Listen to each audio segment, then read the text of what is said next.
Well, we'll go ahead and call this meeting of the Grange Public Library Board of Trustees to order at 7 o'clock. We'll get a roll call. I'm Katie. Here. Lisa. Here. Vicky. Here. Jessica. Here. Bethany. Here. Jennifer absent and Chantal absent. Okay. Welcome, Arcadia. Thank you. And any public comment? No. In this room? Okay. No. Okay, great.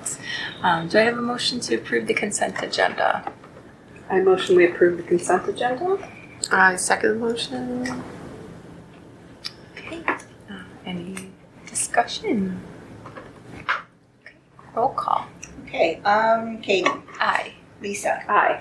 Vicky. Here. Or motion aye. Jessica. Aye. Bethany.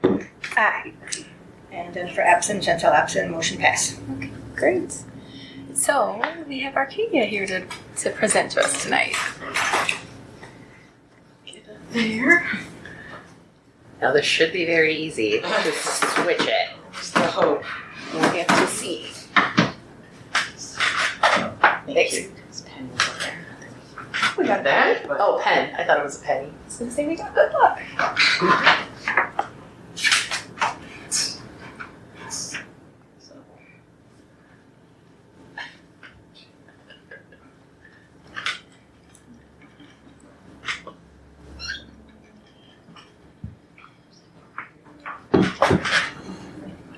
Reminder that it's the board presentation. Okay.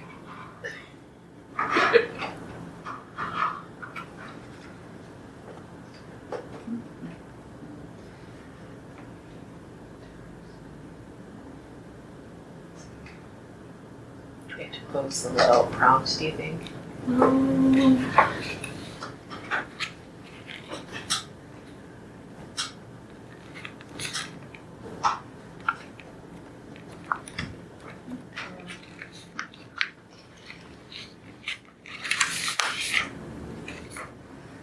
I've used this before.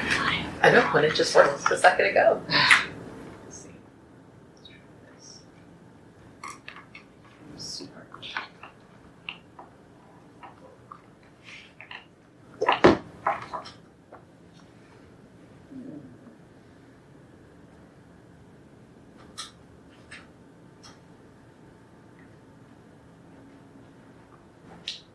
Hi. Hi. Hey! Oh.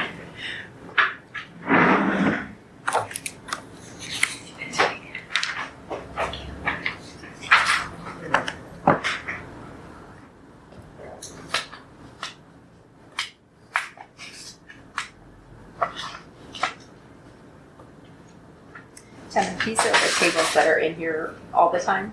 Yes. Okay, and the chairs. All the furniture is actually in here all the time. And then these used to be for more periodicals? I think there's more periodicals and it was also like reference books as well. Jen, if it was working through you, Yeah, you can just put this message on a me. jump. Okay, I also do have it on a flash drive. Either way.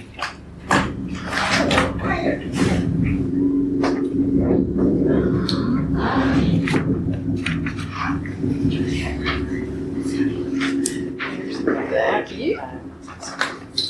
Here.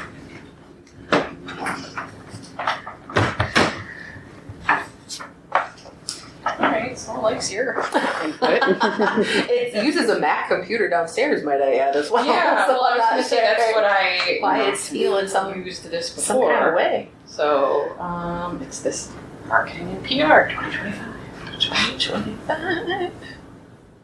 Oops, wrong one. Hang on.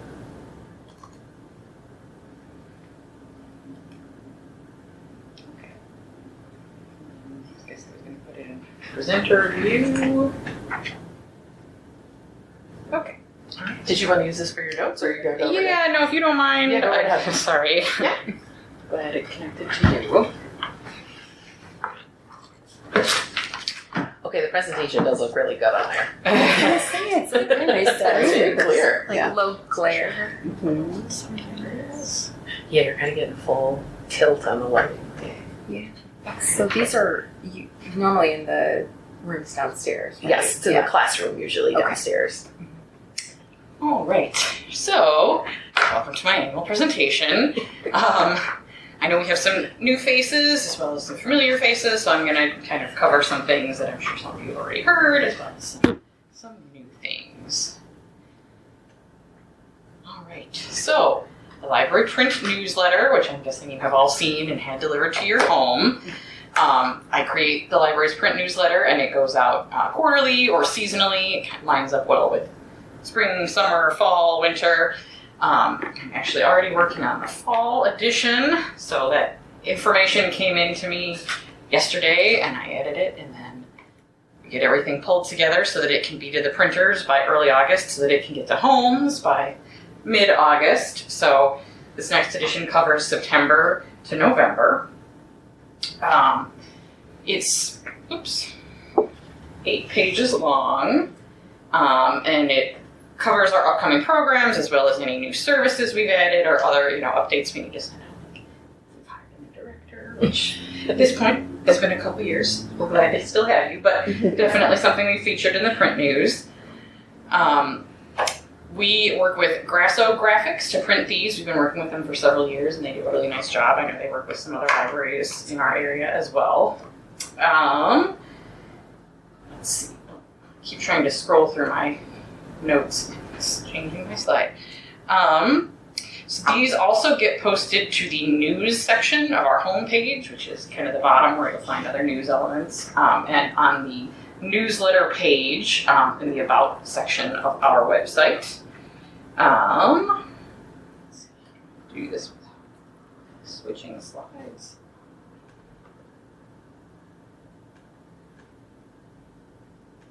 Trying to use my mouse. I got it now. Okay. So this year, kind of an exciting thing for me was we figured out how to set up our postage account online. Previously, we had to kind of guess how much the postage was going to be and bring it to the post office and deposit it there. And it was often a problem because costs would change, or a board member would have to come in at an off time to sign a check so that I could bring it in so that it could get out on time. So this way, when the printer drops it off, it's auto-debited from our bank account, and we can also renew our bulk permit fee that way. So it makes things easier for me, makes things easier for the board, makes it easier to track. Took forever to do, though. It did. It was confusing, and we had to call the post office a number of times, but we got through it. All right, so our e-news, this goes out every other week, and I have to make sure that I've added our new board members to the list, unless you were already on the list, but we try to add new staff, we add new card holders there. This goes out every other week, usually Thursday, occasionally Friday.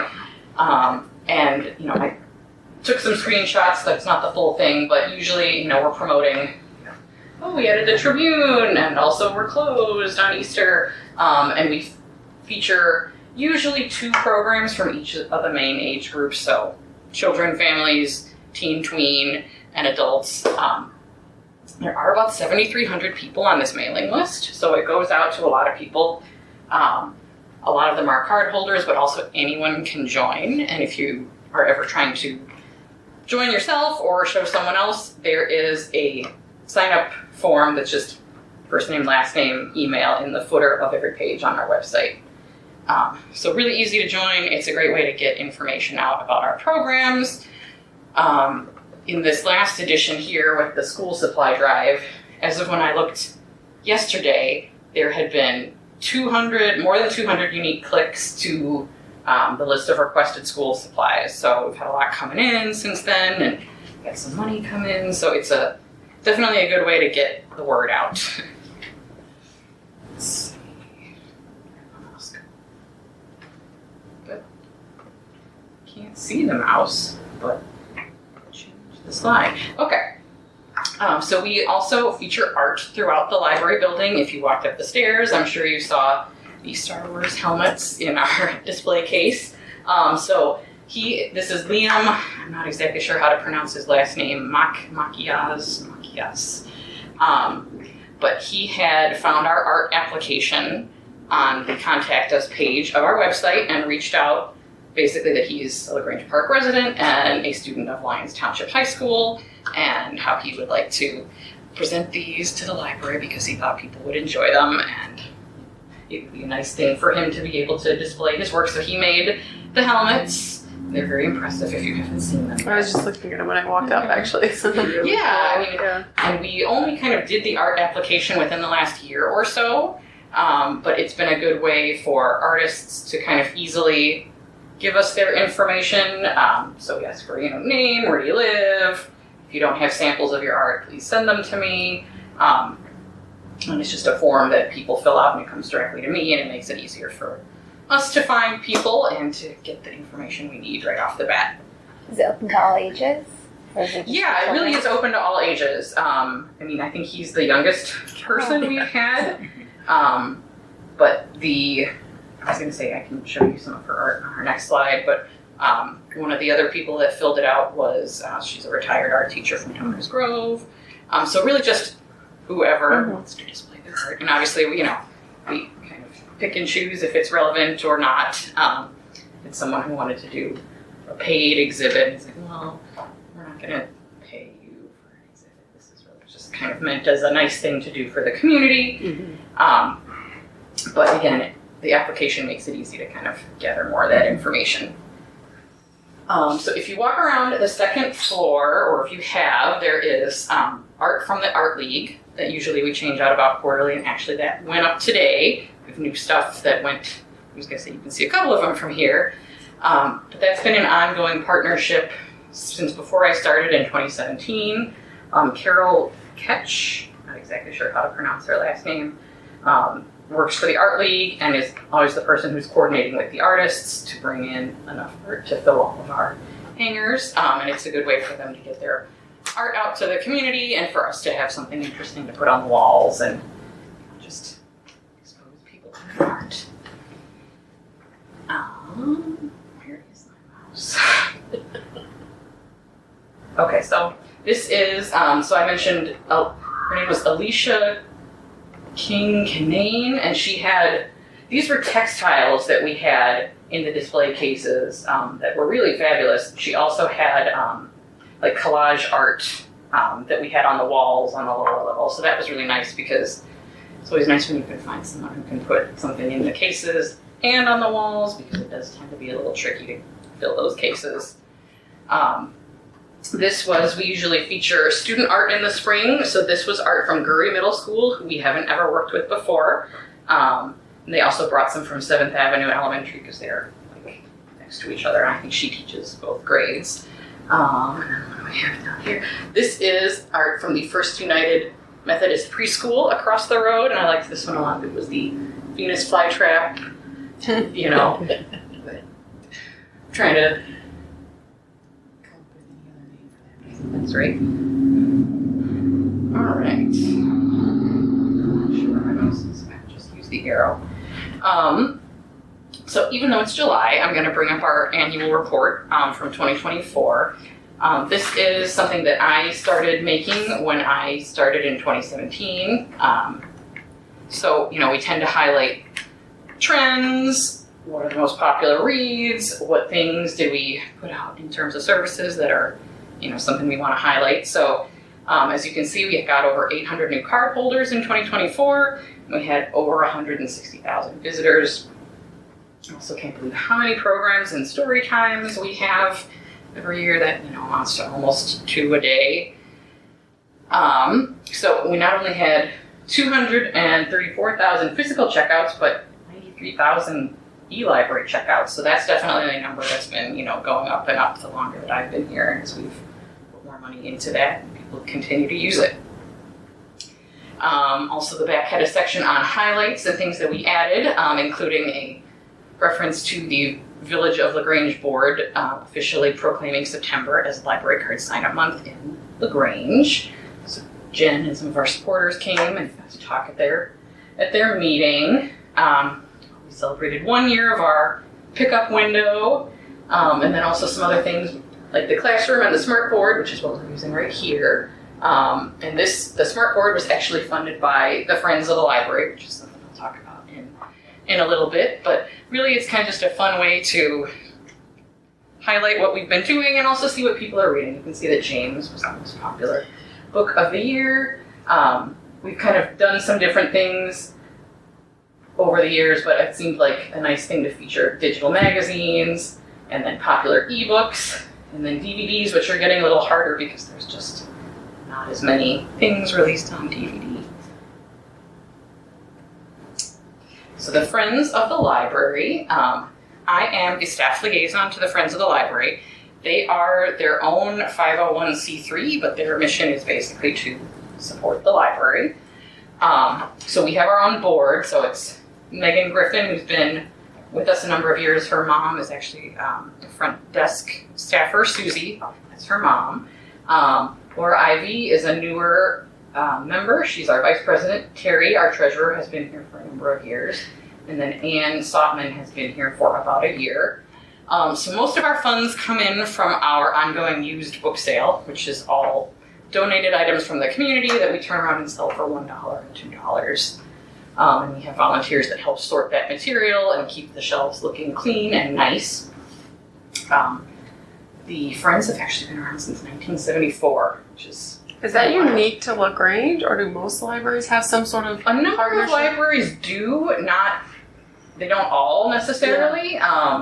Like I know we were talking about how Thomas Ford had like sunsetted their Friends group, but a lot of libraries do, just because it's kind of a nice way to bring in extra funds, Right. and people like that there's somewhere that they can take their books that maybe they get a second lifetime. Yeah. So most of the funds come in from our ongoing used book sale and then our yearly membership drive. So depending upon the year, we never make enough to have to actually file the taxes. We get the option to say, like, we made less than $50,000, and that's what we send in to the IRS. But we did get like a $10,000 donation one year that was specifically earmarked for children's that we've been kind of picking away at. But every time the Friends meet, which is typically quarterly, we consider staff funding requests. So as I mentioned, this Vibe Smart Board was a staff funding request, actually put in by Chuck, our digital services manager. And usually the things that are requested are things that are like above and beyond what we can support in the library budget, or something new that's come up that we couldn't budget for it because we didn't know what was going to happen. And depending upon the project, sometimes we will like try a new service with Friends funding and then budget for it the following year in the library budget. So the projects vary wildly just in terms of what they are and costs. Like this was one of the more expensive things the Friends funded. We've also given a couple hundred for mobile book bins for NAMI, the National Alliance on Mental Illness, the new Born to Read bags, which are cute little branded bags for anyone who has a newborn or someone in the 6-month, 1-year range with books and resources and that kind of thing. So the projects just vary depending upon the need. But that is something that staff get the option to do quarterly. There's my mouse. I think it was over there on Yeah, that. it was- Just pull it over. It was stuck somewhere. So Jennifer is our new board liaison to the Friends. Vicki was our board liaison this previous year. And so we are not voting members, but we work with the Friends to kind of make sure everything is aligned and maybe trying to fund some larger projects in the near future.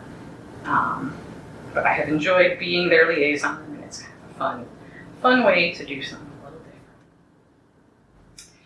different. So patron stories. So I get comments and suggestions. I picked a couple nice ones that people had submitted.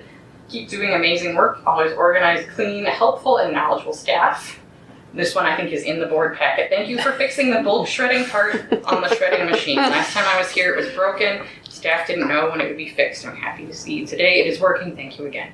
The shredder was something that we kept doing surveys of the public, and everyone wanted a bulk shredder. So it's amazingly popular. So just another thing that speaks to its popularity.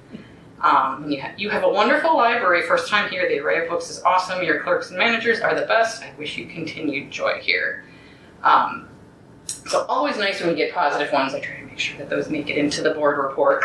If we do get things that are not so positive or need some clarification, they come to me, and either I can respond or reach out to the appropriate staff to kind of come to a response. And sometimes it's just a matter of giving them more information. Like I think I've used this example before, but we got one year that was asking, why don't you have, I think it was Ma Rainey's Black Bottom, which was like a Netflix original movie.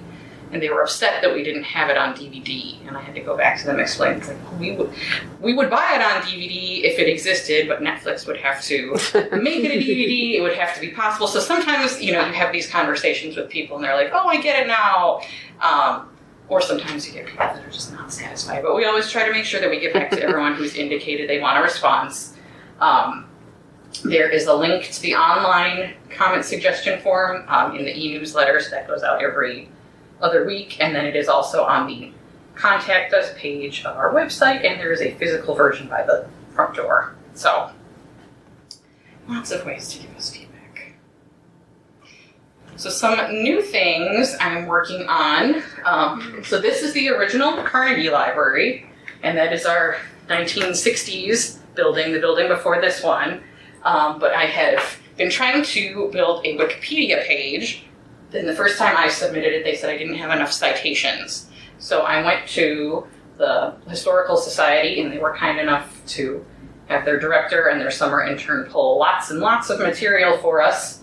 And I went through and tried to pick things from different phases of the library, different things we've gone through, and I still kind of need to parse down a little bit because they had so much information. And actually, since I'm not connected, I can kind of pass this around. So, Was the Carnegie Library in the same spot? it was close to where the Village Hall was, and initially I thought they were pictures of the Village Hall because it looks similar. Yeah.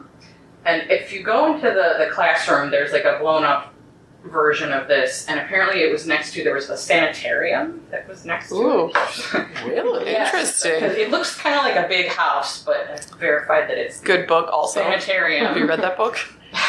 Yes. Here, so I'll show this one and then I'll pass to the other one. So this is from 2007. You might recognize that is Patty. Is it? Moving from the one And building then- to the old Yeah, building to the new one. yes. So when they were transferring from their temporary space, then you're welcome to scroll through these, but this is an annual report from the library from 1906. Oh, that's lovely. Wow. So yeah, That's you should read that. cool. Just See how much they spent on Yeah. print materials and salaries then. Salaries were $750 though. yep. I think we're doing a little better now. Yeah. But yeah, just really, they had so much at the Historical Society and lots of photos, so I'm hopeful that we're going to have plenty to draw from, and Wikipedia will say yes, and we're Carnegie Library. So I feel like historically we have lots of reasons believe- to be there. I thought you could just put anything on Wikipedia, so I guess that's good, right? Like, you Well, I think you can change stuff quickly, but then that'll correct it, right? Like, people are out there to checking it. yeah.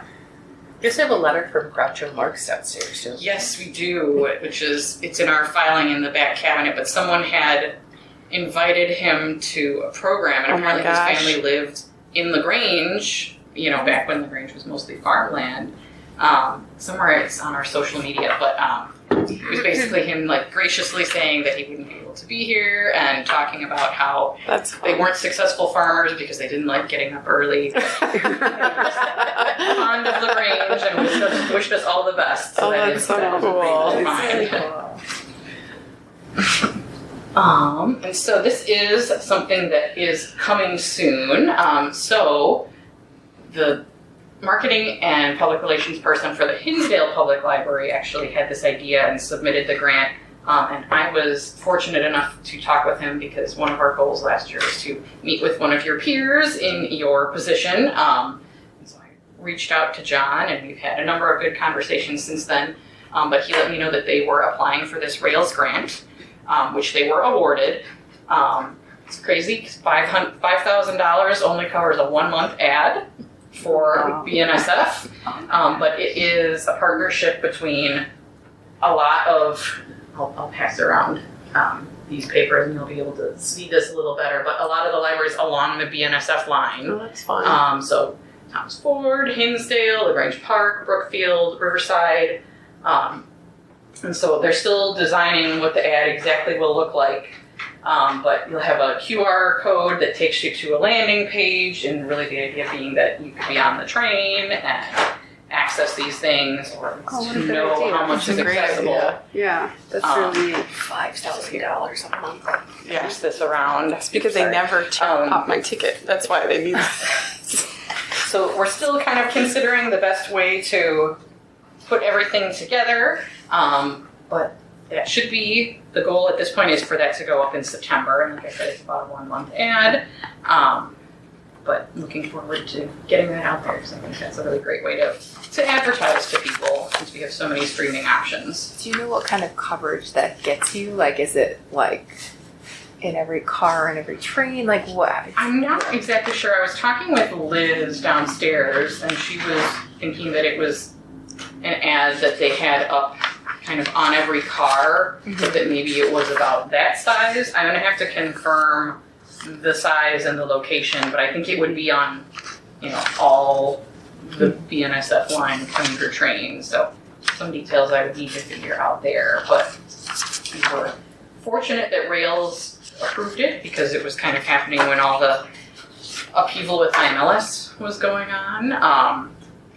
It's still going on, but happy to have gotten that awarded, and glad that I've been working with him on that project. That's basically it for me. If I can go over more details of my day-to-day projects and some of the other things that I do, if anyone is interested. This was just kind of a nice way to kind of highlight some things going on. And if you have any questions, I'm happy to answer them.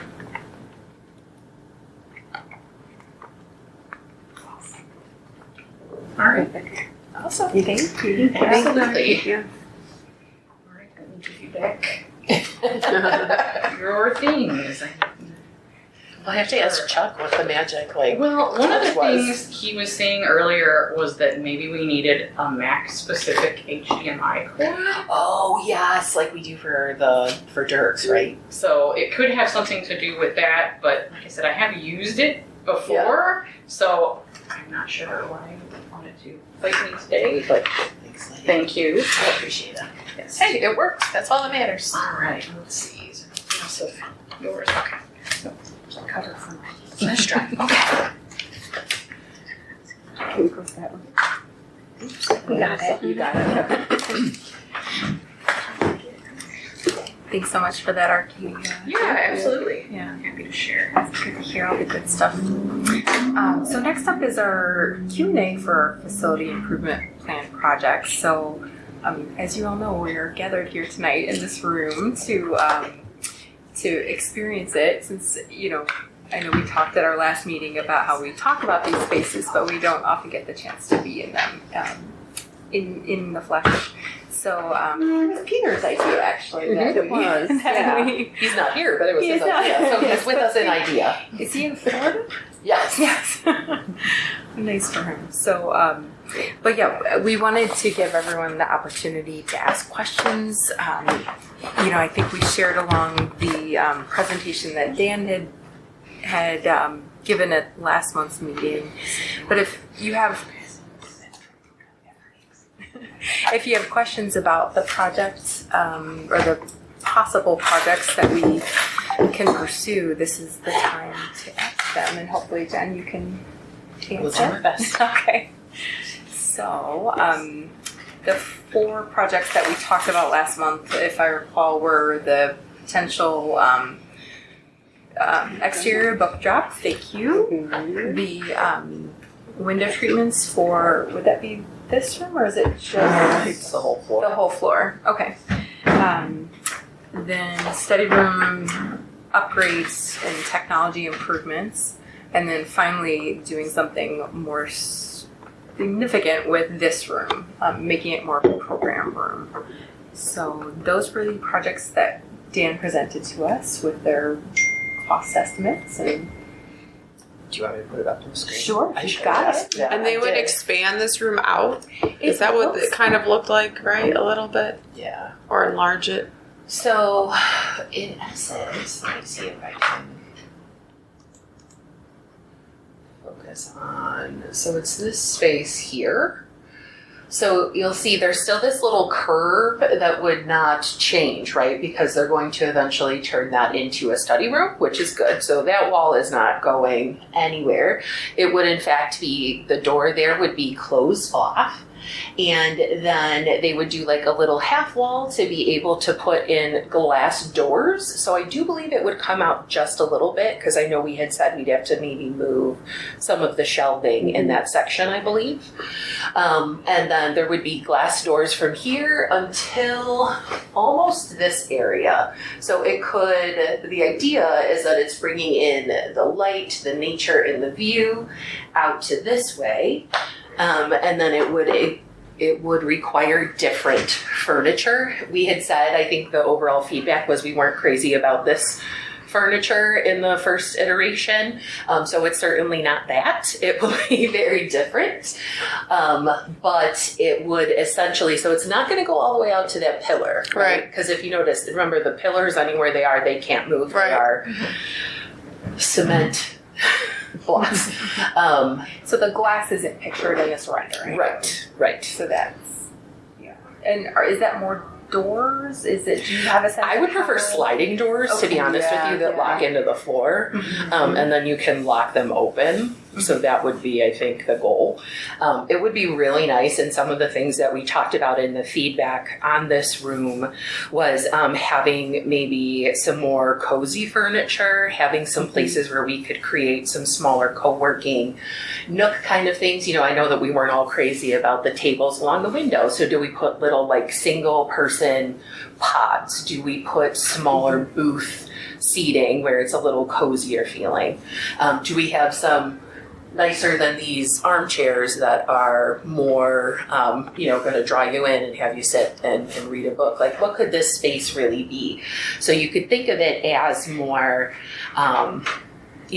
co-working, right? You could come up here and you could work with Katie and I could meet here to work on the budget, but then we could also, if we have some of those booth kind of seats, that would be great for somebody to watch a video for class, for example, if you're a college student or if you're doing something along those lines. Having something that has a more cozy feeling, whether it's the furniture that we choose, the artwork. I know there was some discussion of a fireplace, but I noticed that was not listed in what we could get at this point in time. Having something that is also like kind of a lounge feel, right? Like to sit and lounge and read your book, read the newspaper, read some of those periodicals. So really maximizing the duality of like a co-working / lounge area. And those could be things that we do with color palettes. You do that with furniture and fabric. And that's why we would use the architectural design to do that, because I am not that person. Is the thought too that this could be a reservable space, or? We had talked about both options from Okay. what I remember, and I think that would be something we could think about, because it would depend on what the event was, right? Like you wouldn't necessarily want to have a Girl Scout meeting in this room probably because it's loud, fun, and exciting. You would want to direct that down to Dirk's where there is more room to do that, because we will still have adults up here working and reading the newspaper and studying, that may be looking for that kind of zone. But it would be a great place, like we talked about, hosting a book club in here. Like the book club could meet in the lounge and have a, book chat for people. So it's really, again, going to depend on how we want to approach it. We could also make it, if it's a program that the library throws, we could make it reservable for staff. Or wouldn't this be a nice spot to say, hey, we're going to host an art showing for our Lyons Township students or something like that, where you could, have it dedicated to something as needed. So there, the possibilities are endless. That's easy for us to update. So what would be the budget?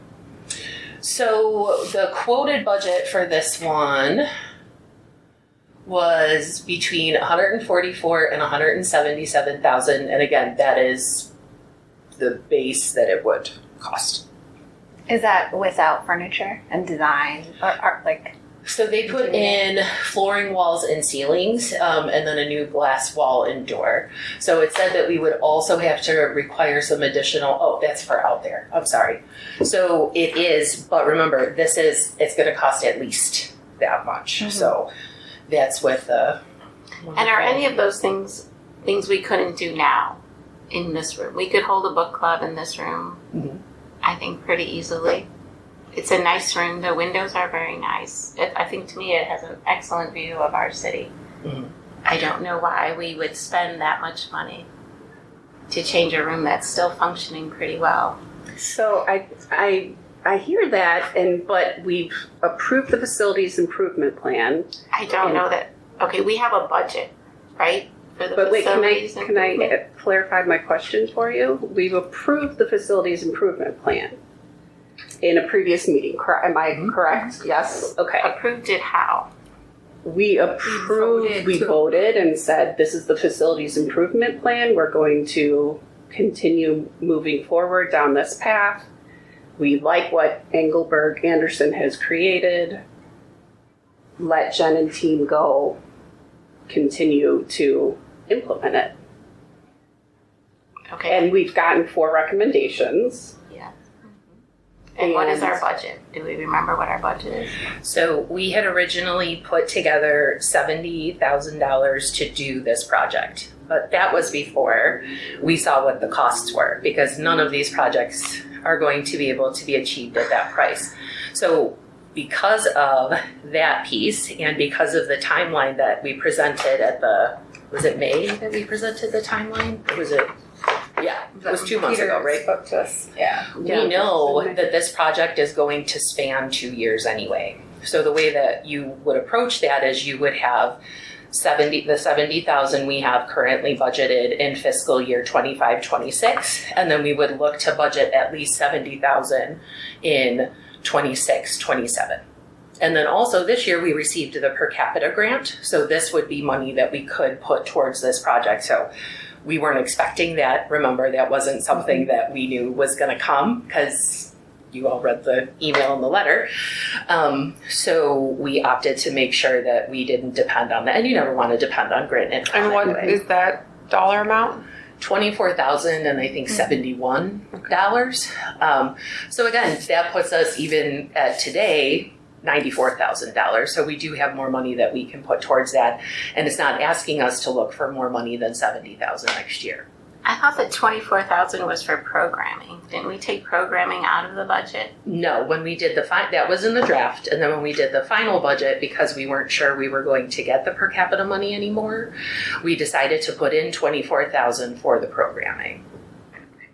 I would like to just remind But you could use that money for anything that you want except for salaries. I will look at what we voted on in the facilities improvement plan, but again, I would like to reiterate, when we met with Jamie Rakelin, his presentation, he said the library was seeking to know how much it can afford, and we went through the numbers, and I think you can read through. I don't know if you'd like to forward this to the others. When you get to the end of the report, it was a very long meeting. It's very technical too if you are not in finance. Under the current operating assumptions, required capital investments seem affordable without much cushion. Additional library projects remain difficult to achieve. Achieving these projects will require considering other options. So these are the terms we're working under. That's from what? I'm sorry. That's from last year, from before we did Finance this budget. Committee. Yeah. Oh, okay. But when we did this budget, we put together those other options, and that other options is the $70,000 that we put aside. Because when the board voted on the plan, we acknowledged the fact, and I believe that was February, when we voted on, when you all voted on that, you said, we realize we can't do every single project, but Jennifer and Peter move forward with planning one or two projects that we could do because we didn't want to stay stagnant. We wanted to make sure that we were continuing to improve upon the spaces that we needed to. Remember too, at that meeting, the board voted to prioritize our special building funds for capital needs. So the capital needs numbers are taken into account separate from this $70,000 that the managers and I worked very hard to put together for building improvements. So we do have $70,000 that we can start working on this project. Now, the other part of it is that when you look at any of the numbers, they're all more than $70,000. Yeah. So there's no way that even if we got 5 per capita grants that we'd be able to finish this one thing in 1 year. Because remember that timeline Peter showed us. It takes 4 to 6 months of designing. Then it goes to us to see, hey, is this what we want? It goes back to the drawing board. Then there's the open bid process, which again takes another 30 to 60 days. You all saw that. I don't have to go over the whole thing. But again, remember our fiscal year ends in April.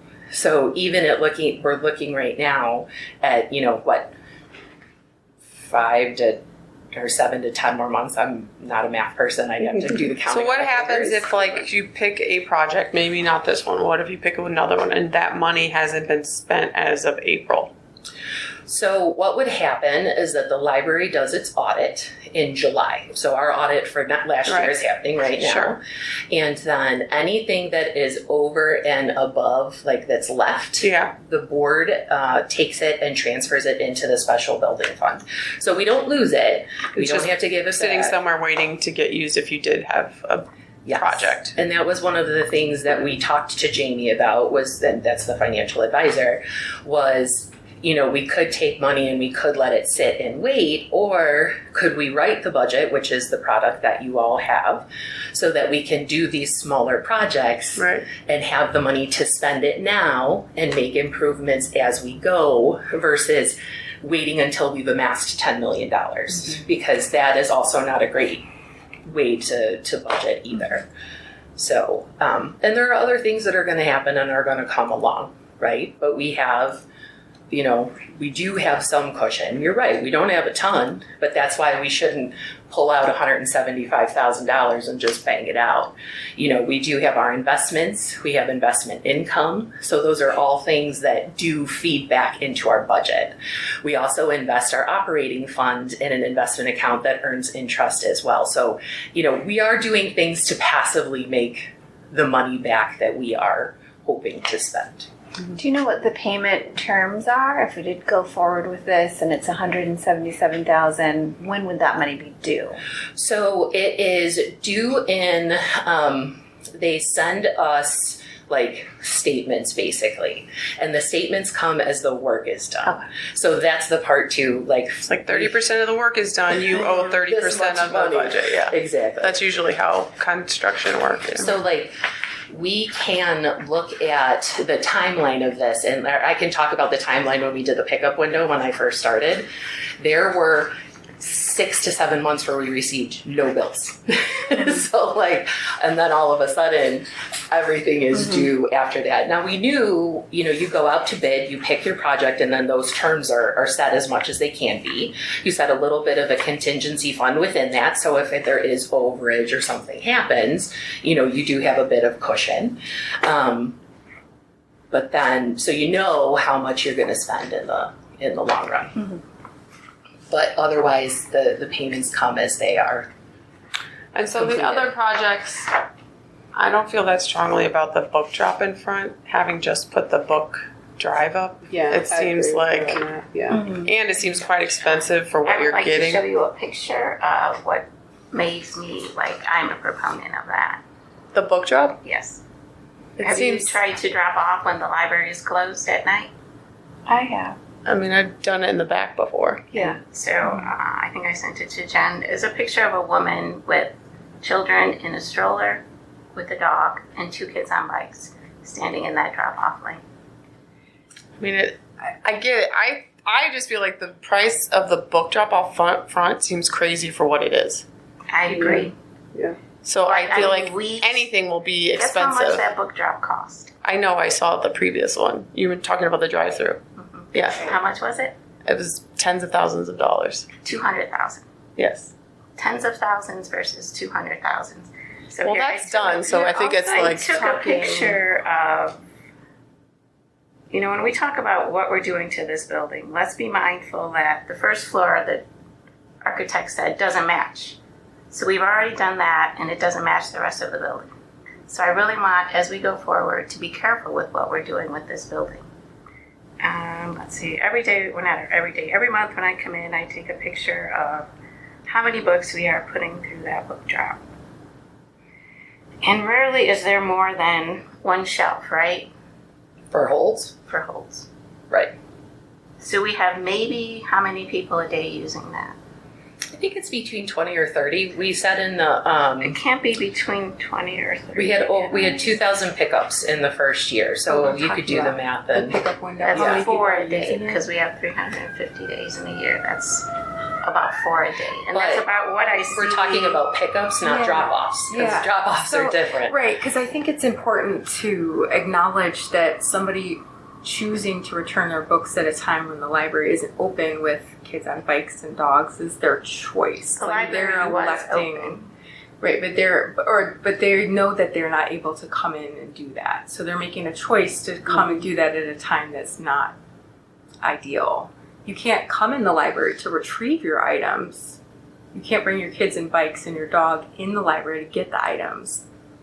Why should we facilitate returning those items? It doesn't make sense to me. You don't see a safety factor in It's it? not about safety, Vicki. It's about choices. You can't choose to come in the library with your dog and your bike.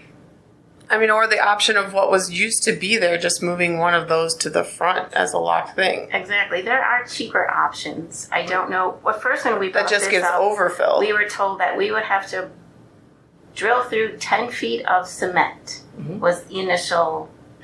Everyone said that's ridiculous. Like you're saying, there are simple options. Well, I don't know. There I'm should be in my head there pursuing should be, those. but it may not be in terms of permitting. And I mean, there's other things that probably take a part of it. I'm just saying, I think a book drop for that much after having much just done the was- drive-through, How much was it? Do you remember? It's 30 to 40,000. $40,000 for Yeah. a book I thought it drop. was 17,000. No. Do we have? I mean, it's kind of the same Yeah, thing. Can you look it up? Drop, option A, 76 to 92,000, Option B was 23 to 28. I do agree. I think that bid is very high.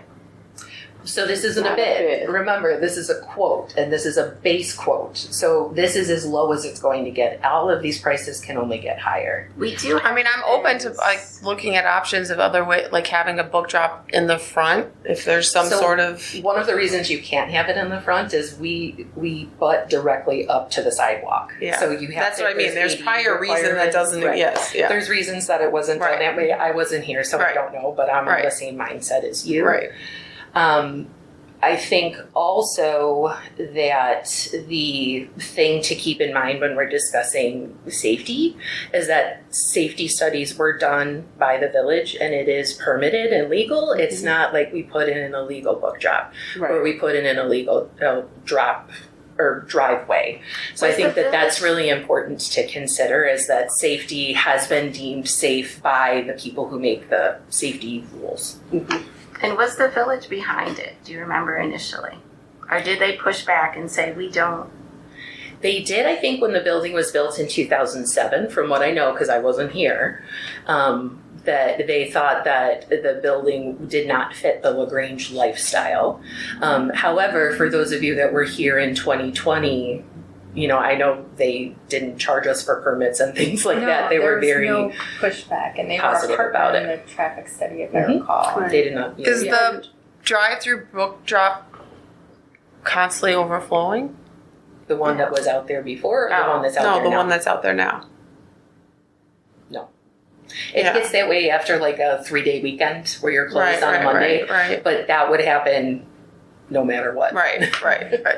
Jessica, I agree. I like your idea of putting just a simple fix. Right, but I don't know if something that's what I mean. A simple fix pedestrian-friendly. isn't always simple, to your point, where it'd be nice if there was an option. Is there a way?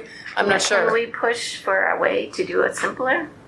we've discussed this before in previous meetings. And that's what I mean. I'm sure you have, yeah. Yeah, and there was a reason why that It's option. simple reasons though, simple things like the concrete was just repoured and Well, We for don't want ADA to- requirements, that's a totally different thing. You can't block. It has to be a certain width. I know it that. wasn't ADA required, that wasn't the concern. The concern Yeah. was concrete. Like we had poured it, we don't want to pour it again, was the thinking. But that's a simple fix. Do we still have the bins behind? No, we have one that's broken. The other one was donated. Plus, those were really large scale bins that were designed to handle auto drop off traffic. Right. Right. Yeah, like The reached other- over. They're extra large. The other thing to keep in mind is if you have an outdoor book job, you are sending your staff out to empty said book job. So you are sending people out in the rain, in the ice. You are sending them out in these challenges where we have had people slip and fall. We have had people, book carts are not meant to go outside. Right. The carts that are out there, not all materials can go in there, Right. because you're not supposed to expose records or whatever to extreme heat and extreme cold. At least if they come into the building, that's a rated Right. and heated enclosure. Okay, but So those were other things that it's not from a liability standpoint. I don't know that I would be pro having something where I'm sending my staff outside during the winter or during whatever. I think that that's a really difficult ask. it was a few feet from the door. Well, It I mean, only takes one Yeah. step to trip and fall. Again. Well, I you come guess- in- Oh, go ahead. Sorry. No, when we pick up our items, we either come in the building or we go through the drive-through. When we return our items, why are we not coming in the building or going through the drive-through? Like, why are we wanting this other option that For doesn't safety. But it was It's- approved to, the project is complete and was approved to be A safe. safer It's option. safety for people who want a special choice. They want a special option. They want this special convenience of being able to return items in a different fashion than they retrieve them, than they're able to retrieve them. Is the worry that if a person is returning a book through the drive-through book drop on foot at night, a car would come up and hit them? Is that that's the safety concern? But they opted to do that. Yeah. Can we put more light out there? Is it? So with our neighbors, we have to yeah. be very, they put in, I don't know if you remember this, but they put in the wrong light when they did. Yeah. There's a light that you have to put over the window for the camera to be visible, and they put in the wrong light, and we got emails from both families that day that it was shining into their homes, and we changed it right away because we want to be good That makes neighbors. There haven't been any incidents of cars connecting people. Or Not yet. Near a car accident. I'm on my bike a lot, and I'll use it on my bike, so I don't have to lock it up. And I do worry.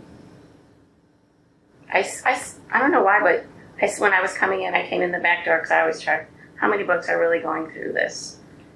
And she walked around, just because it's simpler, it's easier, it's faster, it's quicker. She was on her phone, probably didn't want to come in talking, walks around to the side of the building. She, someone coming around may not see her, depending on where she is. I think it truly is a safety hazard. But what would stop people from choosing to do that? Like, you could walk up to McDonald's drive-through. You They could. don't allow you to walk up to McDonald's, right? I don't think they would serve you, I think is the issue. Well, we could put a bin in the We front do of the building, and we signage, I still mean- couldn't prevent people from. Yeah, returning they would books still in be the back. using that. Yeah, that's, If they came in from here and Yeah. wanted the I shorter don't think anyone's going route. that fast around that curve. Yeah. I mean, you're really. I just don't know if it's a priority, and I think Well, Dan that was- said yeah. in his presentation, like the number of people that this serves Right, compared is to small Small for population. the investment that you'd be making. If there was a sign that said no foot traffic here or something like that. It would release the library from liability. Yeah, I would. Yeah. I mean, I'd be curious to hear what our attorneys would say about that. I could ask if that would. I don't know that it would. If but that's the concern and it's allayed by, I mean, sign. we've handled signage for the parking during non-library hours. it still doesn't get. No, they don't abide by that. We Right, actually- but yeah, we do we've have done signage. something to say, this is not for people on foot. Then You what can is their choose to do it. alternative? To come in, come into If the the building library or is stay in your car. If The I same way forget you my got bike your lock. things. It's the same way you got your things. Is the same way you Come back when it's open. I didn't mean to go down the rabbit hole. I was actually thinking that the other projects went more for the money than the book drop. Yeah, was my initial thought process. We're here, Yeah. you know, to talk all these things out, Right. to really like have some dialogue about it, because Yeah, my idea is, well, if we're going to spend 30 grand baseline on a book Right. drop, I'd rather put that towards right, something else. So Please you be know, aware that when we start these projects, what I've learned from being on the board, the consultant fees are through the roof. We've spent $22,000 already just looking at this. I mean, Once what's we the get other deeper, option? What's How the do other we option? improve the We will building be without spending a lot more help. than that. So what do you recommend we do I otherwise? think we are good where we are. You don't want to improve the building. Not improve it, but take it slow. Our budget is dictating. We don't So what- have the funds. Those projects you would do the book drop? Long term, like spread it out. Look for the cheapest option for that. I agree. We don't need to. But the cheapest option we've established is baseline 30 grand. and It's a safety issue. All these things cost money. Everything goes up like exponentially. Right, This- and so this that room, doing a whole room is going to cost redoing- double probably Yeah. in 3 Or- years. Yeah. Oh no, it will cost double as we go. No. Even. so Once you get a bid, the bid is your budget. And then if let's say that something happens and all the steel producers in the world go out of business except for one, that would be an extenuating circumstance where we would have to reevaluate the budget. But that's why you go to bid, and we are obligated to choose the lowest responsible bidder. So you get as many you put out into the world, hey, we're looking for bids, and we might get 50, we might get 2. But once you do that, that's where you say, okay, we're going to choose one of these projects, and that's the budget they have to work within. That includes consulting fees, that includes not dance fees, that includes consulting fees, that includes permitting, that includes a contingency budget, which for the pickup window, even though it costs like $196,000, we still came in, the original budget for it was a little over, we came in 40,000 under budget. So again, you are putting this stuff in there when you're doing these bids that you are covered. So if a catastrophic event would make us have to go back and reevaluate the bid, I have never heard of that happening in 15 years of being in libraries, but we are in unprecedented times, so I don't ever want to take anything off the table. But, remember too, Peter and I, it's our job to bring to you the best of what's available. And that's why we brought these, is we said, you know what, we have these 4 projects. I'll be honest, this room, I thought we were going to say, yep, we're going to work on the study rooms first. But when I heard what this room could be and what we could turn it into after looking at this, that changed my mind. So, this is not just throwing spaghetti at the wall and seeing what sticks.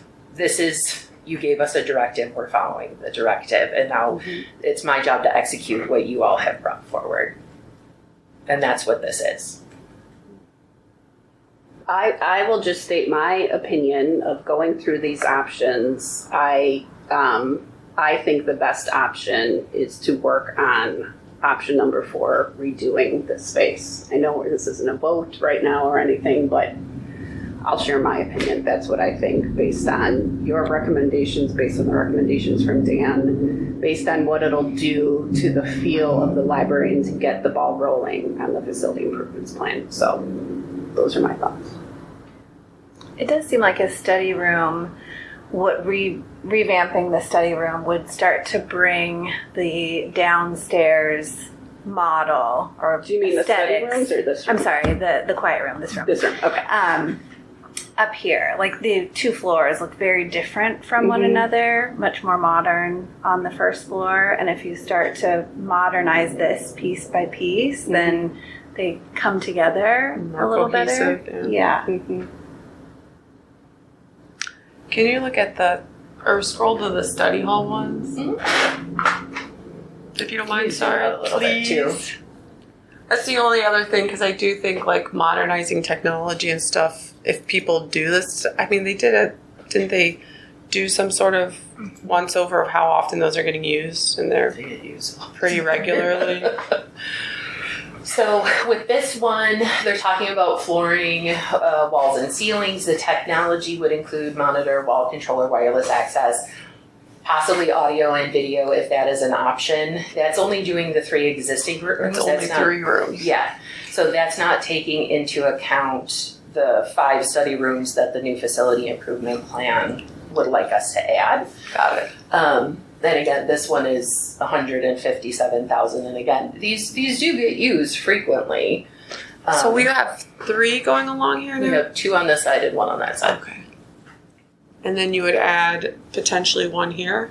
Is the So- thought with this renovation? They would add, oh no, not as part of this one, Okay. but they would, once we put the wall in, whatever changes they would do it so that it aligned with because in the plan they have a study room there. So Got they it. would make sure it was, because you don't want to put something up to take it down, or Right, redo it later. if you have them here, why not? So they have would them do be, it?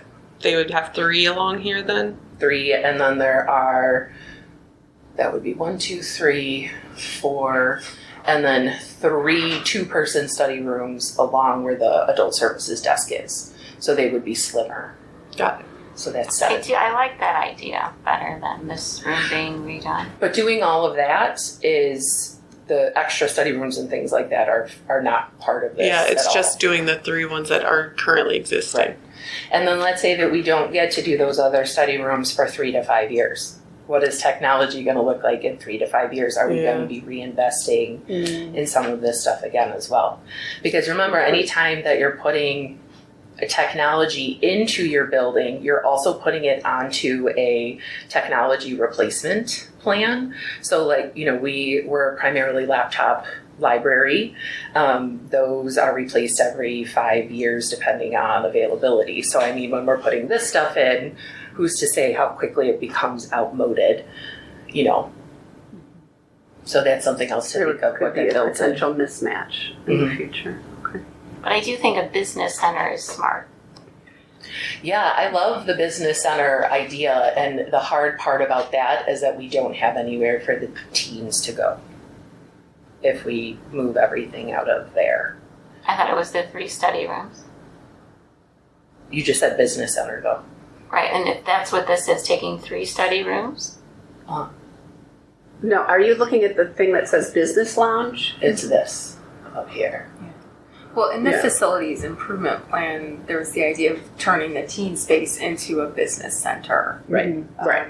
Once we're able to move the teens But the downstairs. teens that's contingent on turning the current boardroom into a new teen space. Is that correct? Yeah. Yeah, and we are working on, just in the interest of looking at our collections and trying to see what else we could do to make space for teens to be. We are working on shifting, I'm sure you noticed all of the blank shelves in the front there. We're working on projects little by little where we're going to pull the teen collection out from that room and actually turn it into a more teen-centric hangout space for right now. So we can kind of start thinking about, again, using what we have and start thinking about what the teen space downstairs could potentially turn into when we get there. So we are doing, we want to do these things that are appealing, and the board prioritized for me, programming and spaces for teens to be in the library. So then you'd be removing books from there just to make more space for people to be in there. Yeah, because it's pretty wall to wall. Yeah. And that's part of, in changing this room, what would actually kind of be nice is you would have 2 more open, again, spaces. So teens would, of course, be more than welcome to come and be in this co-working lounge space, but then they also would have a space that was really, appealing for them too.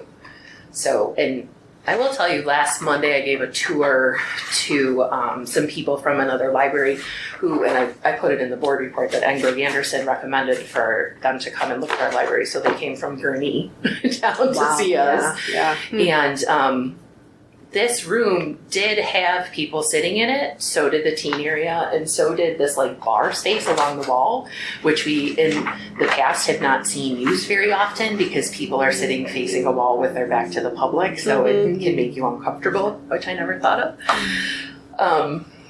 So people are coming into the building and they're staying, right? They're coming in Yeah. and they're using the Wi-Fi, the building. using I like that you called it a co-working lounge. I think Yeah, that it's like concept could, that's how I see it. yeah, I think that could be really relevant to a lot of people. I think that would be a good sell. And then also remember Dan talked about doing the first project as like a landmark project.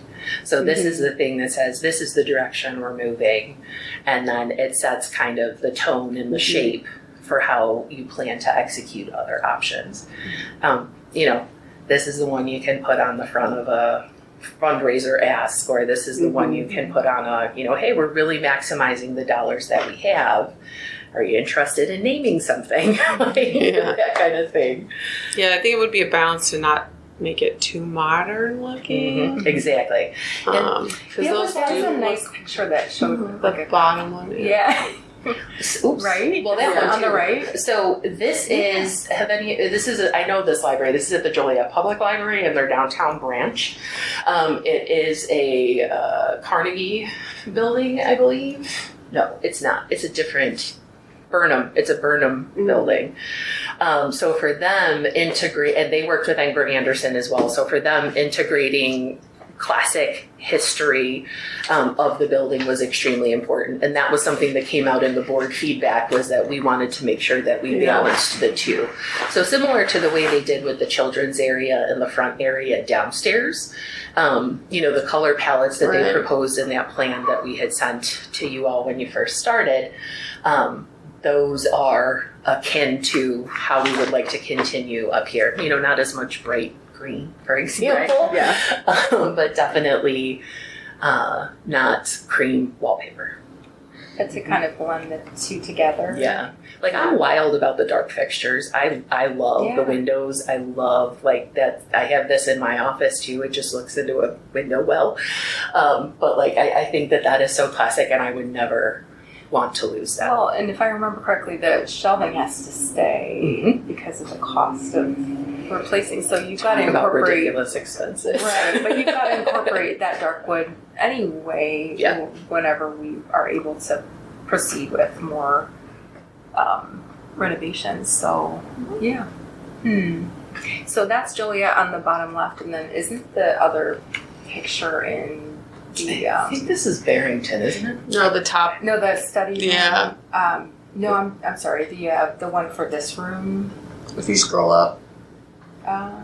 Oh, sorry. it's down. Yeah, down. or down. This one on Yeah. the right. Is that Joliet as well? Yes. Okay. That's actually Juliet's local history room, which is also super Oh, cool. beautiful. But that's an original fireplace. Okay. I think this is Warren Newport, who was just here, to be honest. I haven't been there in a couple of years.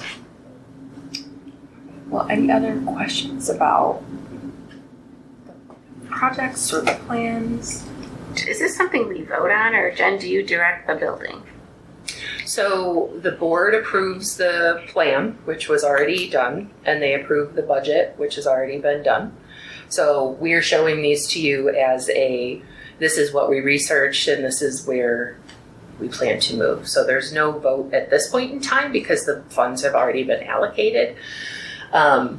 But there will be, like when we get plans and things like that, they will be brought to meetings for discussion and things before any work begins. And then you all, the next part that you're really involved in is when we get to open the bid. Well, I don't think you have to be here on bid opening day, but we'll go through the bids at a meeting, which some of you have been through with the pickup window, right? The bid opening, so.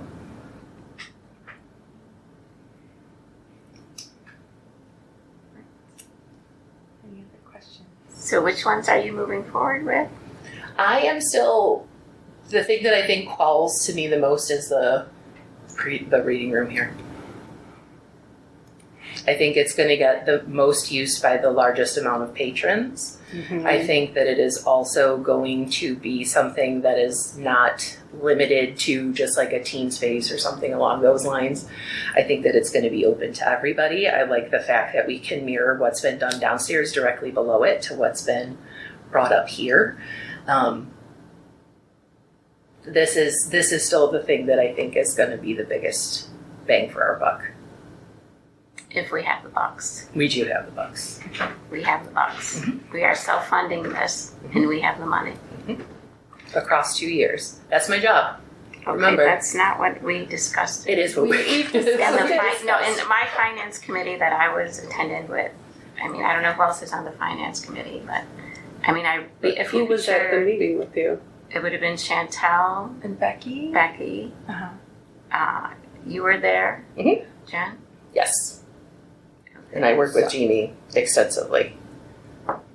So our next step, or the next step, is Connect with Ingrid Anderson and start figuring out what they need from us as far as information. They already have it though. So I think from what Dan said, the next part is drawing up the plans, and then after that they go to bid, because you have to have that as part of the bid package. So we won't hear about it for a few more months, from my understanding. And then in terms of once they were to start the project, especially up here, would there be expected closures? That's kind of the beauty of this, is that there's no collections in this space. So the room might be closed for a day or two, but you know, The floor itself would still be. yeah, that would be expected. Again, unless something happened, a lot of the work that is done starting, I think we can start in Grange at 6:30 or 7 a.m. So they try to do as much as they can before the library opens. so then once we have bids to look at that point, then we would vote on which bidder to proceed with. And listen, if we may get to the point where we're like, OMG, this costs $3 million. We thought it was going to, then at that point it's a no, right? And then we have to figure out, okay, let's put this, we have it ready to go. We need to figure out what next steps are. Again, it's unprecedented times. But hopefully this will be, you know, the beginning of some great space usage. Yeah.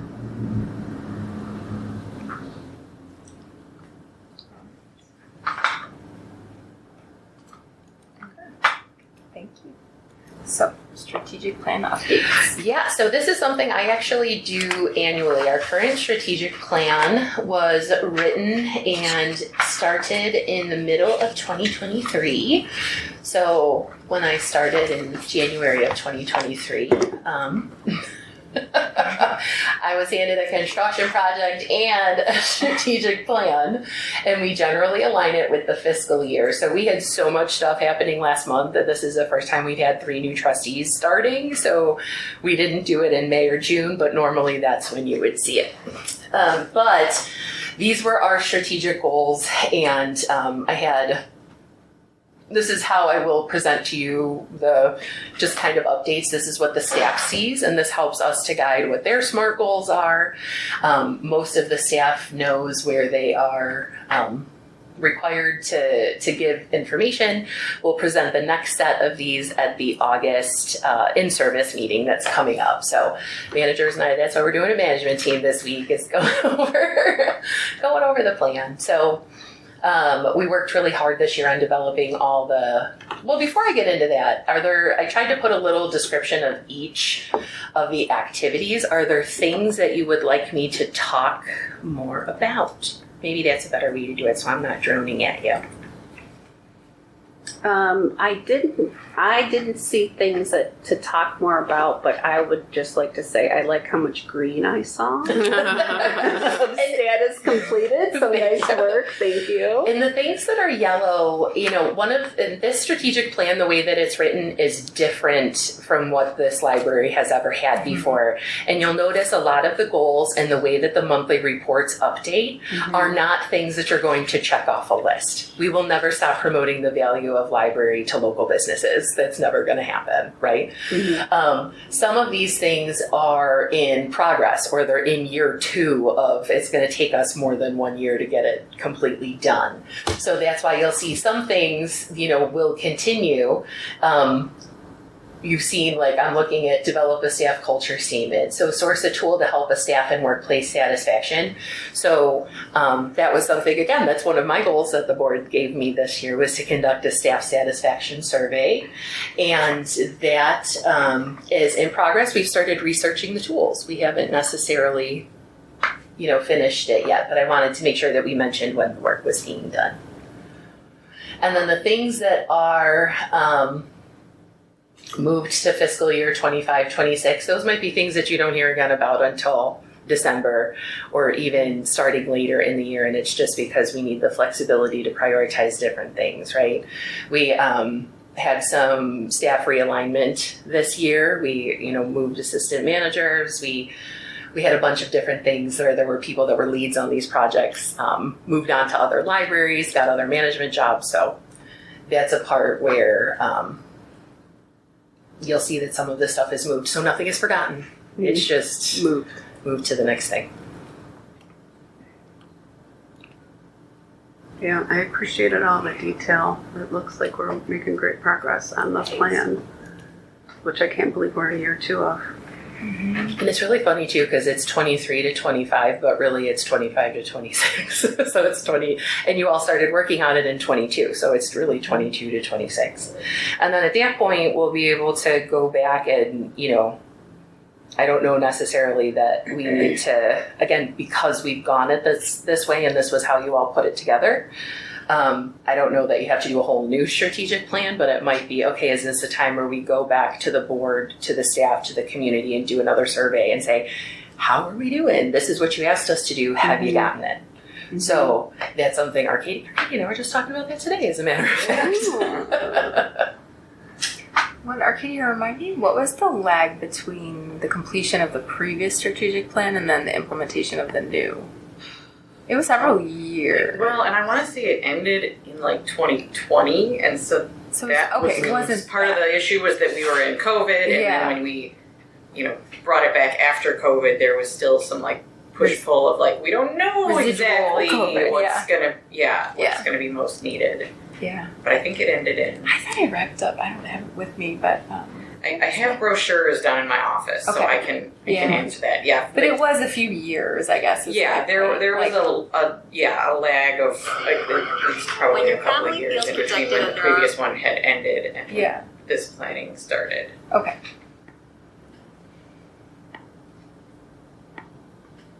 Yeah, this is such an easy to digest way of looking at everything. Yeah, this is on top of just every day. Right. Yeah. It's so easy to forget that the library, yes, is a service provider, but we're also an employer. And that's a big thing that I have to keep in mind as a director, is looking at what the output is, but also how are we maintaining our, personnel policies? How are we maintaining our benefits? How are we maintaining all of those things? So it's a big thing for me and the leadership team. We really think about that when we're crafting these activities. That's why I don't want to put 50 things on a list that you just check off, because we have always centered people in the decision making here. And I think that centering staff wellness alongside improvements is really important.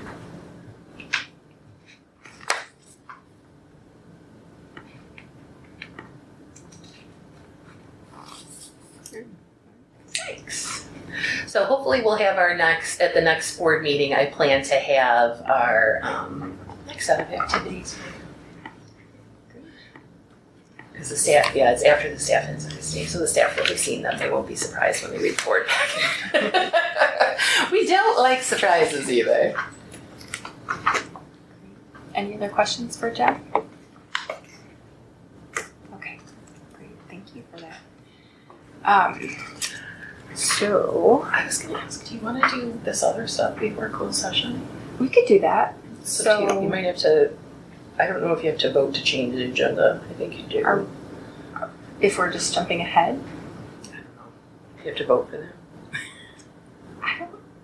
We're not tabling anything, so I think if we're just jumping ahead, Okay. we can jump to committee reports and executive director's report and then come back and do closed session at the end. Sure. Okay. Maybe in the future we can put closed session later in the agenda. Yes, we don't have to do it that often, so okay, the fact that Blessedly, yeah. Okay, so committee reports, finance. So Chantal's not with us, and then you've not planned a meeting for, okay. nothing. All right. And then Jenny's not here for Friends report, but Arcadia, do you have anything to? Yeah, we're working on setting up our next meeting because we're typically quarterly, and just kind of getting the ball rolling on more staff funding requests. Several of the friends over the summer are kind of all over the place. So normally we're trying to work more with the Grange Farmers Market, but because of that and because of ongoing health recovery, that has not been as productive this year. But they are getting together, and hopefully all of that will be coming around again. Okay. Rails, that's you. So there were a couple of new things. There are some new board members. For Rails, there were 4 new board members, 2 returning. So that was big news in Rails world. I don't know anything about them, but we'll get to that. And then I think, and Jenny might have more information, but I think they were saying that IMLS is putting out like a $850,000 grant to be used, like earmarked for suburban Cook County libraries and towards collections and to update collections and make them more equitable and relevant and things like that, and then also in cataloging. So I think there will be like grant applications and things like that coming down the line soon that we could apply for those things. They do, so when they do per capita, they also do something called an equalization aid grant. And those are for the communities and suburban Cook County in general, Chicago, anywhere outside of Chicago is suburban, I think. So, but for the libraries outside of CPS, they will look at population, what you get on the per capita grant, and then they will give you to those highest need libraries. So again, it's Cook County, but then there's also some that are further south. And technology equalization grant as well. So they were granted an extra either $12,500 or $27,500 dependent on their need.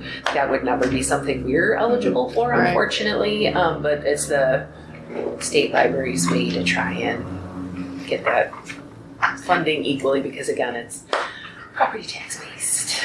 So, but everybody needs a library.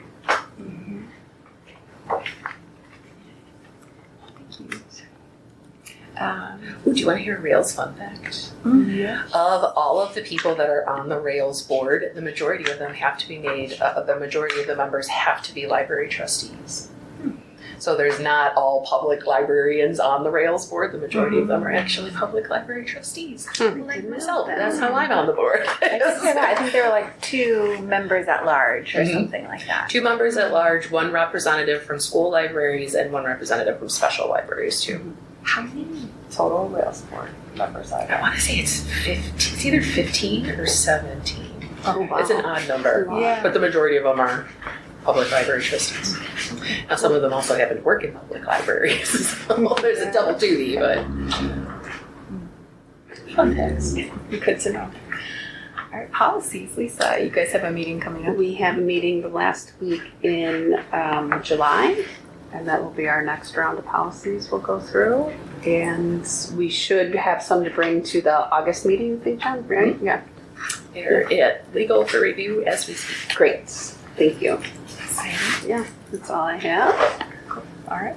And then village liaisons. Yep. Yeah. Not a lot. Couple retirees at the village. They still don't have an interim treasury and stuff like that they're just putting on someone else. There was a lot of talk about flood mitigation the last, Did it dry up Grange? yeah. They were there? Mm-hmm. Yep. And did the board have a reply or?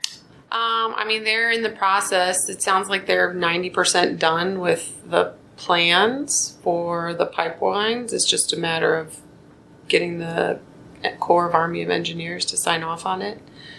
And so it probably won't get done until the fall, but and it sounds like the quarry should be paying for it, but they've been able to go ahead and start without, I guess they appealed it so many times, so it's been like 2 years now still, even though they voted in favor of Grange, of them illegally cutting off the pipeline. I don't know if anyone's familiar with that.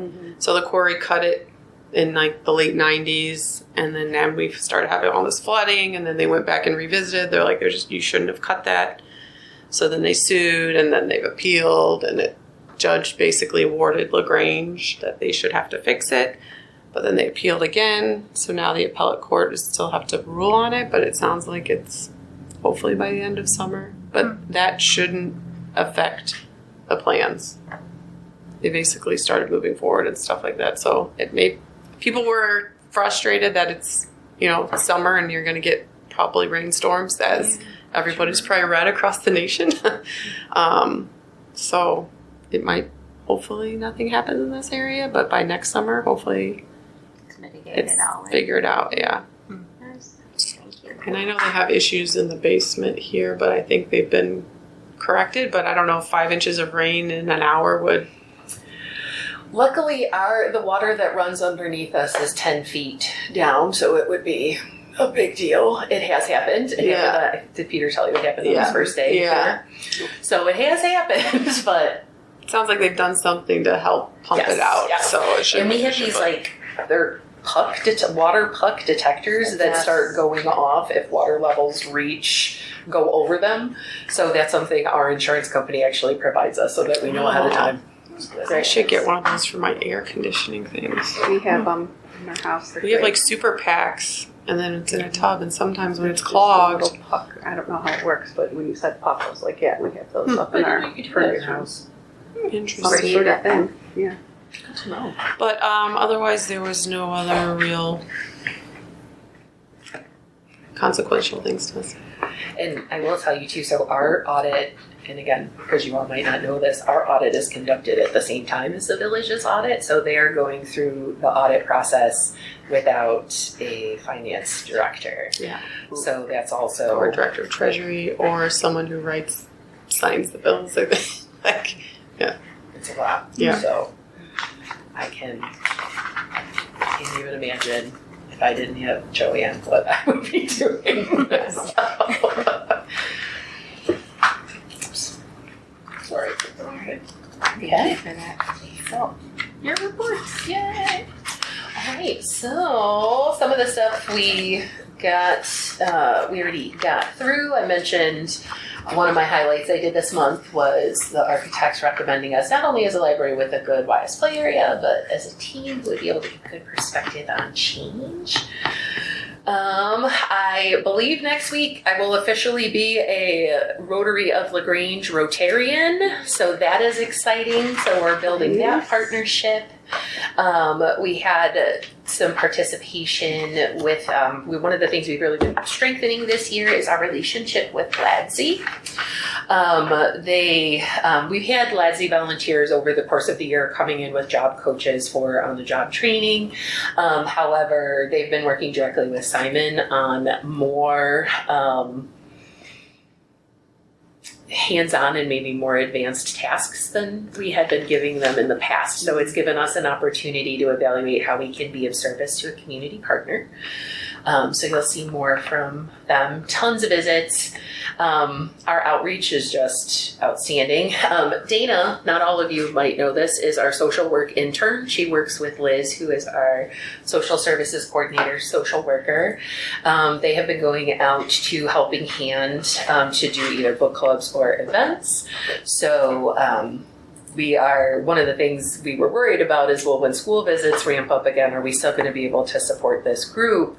And so Liz and Dana have been working on being a good partner with Lauren to participate with them. So that's been great. And you'll see some programming coming up. I've met with Dr. Rowe recently. She's the Director of Equity and Belonging at LT. We are working on doing a program with her belonging and equity team of teens this summer with our other libraries, this fall. They'll be coming and reading some diversity story time books and doing some crafts. So they're going to come here? yeah. Oh, cool. And then Kim and I are going, and Nicole, it's a goal, you'll see it next month anyway, working on building a teen library summer internship program. And we're going to start with Jennifer's group as one of the ones to visit. They have so many students involved that they meet in 2 different sessions at the high school. So Kim and I we're thinking about modeling it after the Kid Librarian program that we do, but advancing it for high school students. I'm hoping if we get our milk money donation, we could do some paid stipends this summer. So fingers crossed we get Novel Idea back out in the community. Yeah, any other ones you all wanted to hear about specifically?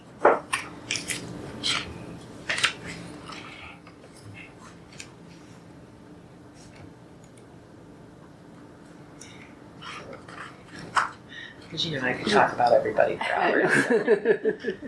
I was curious about the new process for handling hold requests. Yes. So the one of the great things, so Maria was just promoted to librarian a couple of months ago. So this is one of her first big projects that she's done, moving from associate to librarian. And we have had some withholds processing. We've been exploring some different ways to do the labeling on the staff side, and it's mostly for SWAN, like desk holds. Basically, it's when somebody calls and says you have this book, and they don't just do it through the catalog. That's an automated system that comes throughout the day.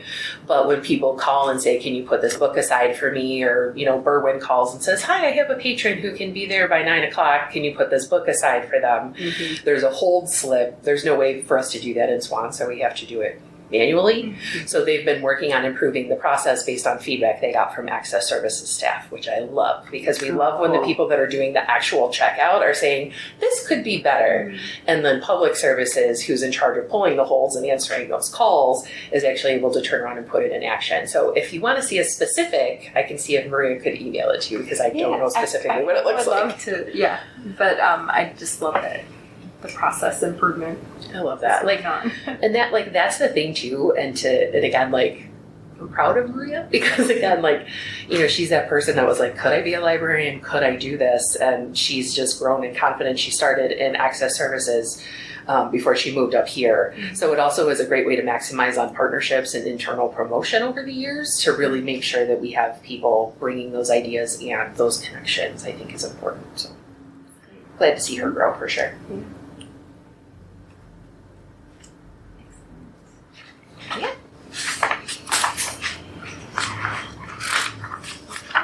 It's nice to see the features on Becky. Yes, yeah, those are all really nice. All the Becky articles. Yeah. Yeah.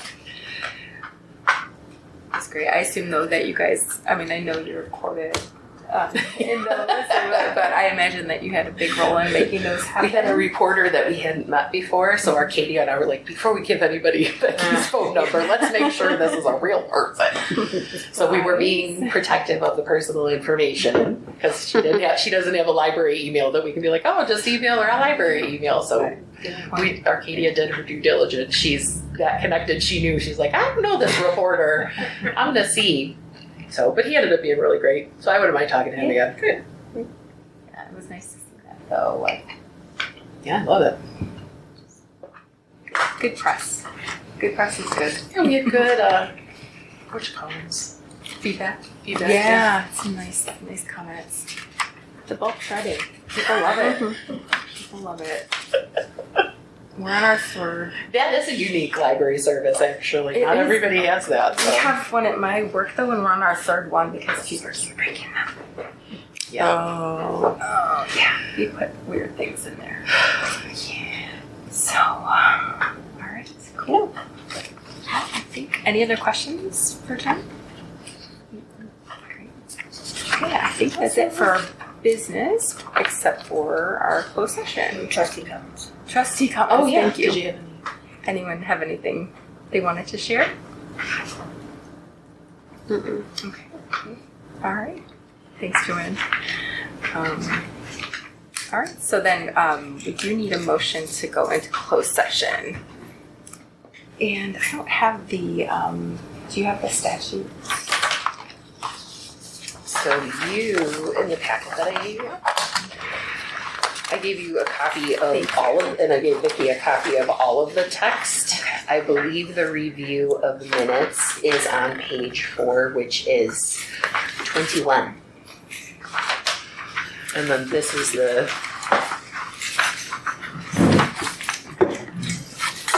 All right. I'm gonna go into closed session. yes, And then it has the statutory number right there. Okay, perfect. Okay, so do I have a motion to go into executive session with the Grange Public Library Board of Trustees pursuant to applicable statutory section 5 ILCS 120/2, section 4.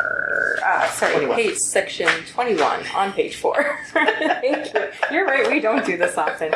It's been a minute since we've done a closed session. That's why I was like, we should put in there what you're exactly supposed to say. I was going to say, we're not I gonna would remember what they're motion supposed to, say. if I have to repeat all that though, I might need to. So moved. Okay, There you go. I motion so moved to go into closed session. Yes, so and then we need a roll call. A second. Oh, sorry. Oh, I'm sorry. I'll second. Thanks, Lisa. Sure. We'll get this done. We'll get there. So you're doing this, not me. Even though it's a We're closed still meeting. in open We're still session. open. We're Okay. about to go into closed session. We just need a roll call to do so. Okay. Katie, Aye. Lisa, Aye. Vicki, Aye. Jessica, Aye. Bethany, Aye. Jennifer, and Chantel are absent. Motion passed. It is 8:35 p.m. Okay, can do a roll call. So call this meeting to order at 9:06 p.m. Okay, roll call. Actually, no, motion, now you have to do the motion on what you just did. Oh, do we have to open? You want to do a roll call in the open session? I don't think we never. All right, let's skip it. I don't think we have, but we Okay. could. So we're just open. We're open. That's great. Okay. That's fine. That works for me. Okay. So we are. Now look at this one. That tells you what you have to say. Okay. All right. So we need a motion to release minutes that are no longer confidential for the following dates. We're only, Vicki, which one are we? 921. The Only only one of the 921s. How do we Sorry, distinguish? The second one. Confidential Between the except for September 21st. 2021. Okay. So do we have a motion to release the minutes from September 21st, 2021? So moved. I moved. So, Yeah, there you go. I second. Bethany and then Jessica second. okay. Roll call? Or is it all in favor? You could do all in favor. All in favor? Aye. Any opposed? Okay. Motion passes. And then, So with this one, because you are keeping them closed, the only, it's a motion to approve the disposal of the verbatim records of minutes older than 18 months. So Joanne, if we kept it closed, do we keep the verbatim record? I believe we do. Okay, that's what I thought too. So the only one that we could get rid of the verbatim record is the one that you approved to open. okay. And that's because it's older than 18 months. So like, if you had said, oh, we're gonna open Jen's appraisal from 2024, you can't get rid of that one because it's not been 18 months. It's 18 months in October. So we're too early to release that one. So the only one is the September 21st of 2021 that can be destroyed. So that's the only one that can be destroyed? Yeah. Is the one that we're opening? Yeah. Okay. But there's some that are older. Technically, you could. I mean, if it's older than 18 months, you're not required to keep the recordings anymore, but that's a long-standing rule from when it used to take up a lot more space than it does now to record. So, Wouldn't you want to dispose of things? or do we keep the one that we opened? Well, that's been older than 18 months. Anyway, so why can't we just dispose of all of them? That's what I'm saying. Like, let's get rid of. I say get rid of all. Yeah. We will never have this happen again, I promise you. This is a one-time thing. I think things fell off track during COVID. Yeah. You know, It was hard times. and then it just precedent. Yeah. Do we need to approve the opening or closing of these minutes for this meeting we just had, or is that will at that's the next- another time? Yes. Okay, so do we have a motion Save to that. approve the disposal of the verbatim records of minutes older than 18 months for the dates listed, Except for those last three. except for the last three? Because they're Under 18. under 18 months. Yeah. So, So moved. okay. Jessica, second. I second. Okay. All in favor? Aye. Any opposed? Or have it die hard. Any opposed? Okay. So we're good. Okay. We are caught up. Yeah? Great. Okay. We're done. Okay. Motion adjournment. But yeah, I was like, motion to adjourn. Yeah. Okay. Motion to, do we have a motion to adjourn this meeting? I motion we adjourn the meeting. Any seconds? Second. Yay. All right. All in favor? Aye. Any opposed? All right. We're done. 9:10. 9:10.